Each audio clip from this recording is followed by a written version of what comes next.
How to reset password of your Google account. Hello everyone, this is Max. Welcome back to another tutorial video. So let's dive right in without wasting any time. So first of all, open up your web browser. Now search for Google Sign In. Now tap on Sign In.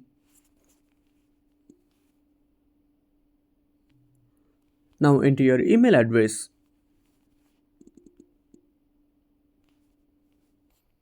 Now tap on Next.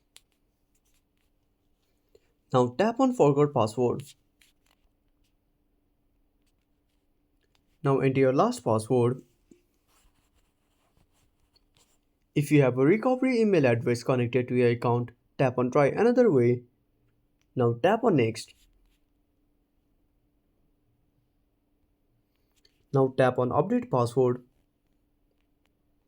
Now create a password and tap on Save Password. So that's it. Thanks for watching. Make sure to subscribe our channel and hit the bell icon. See you in the next video.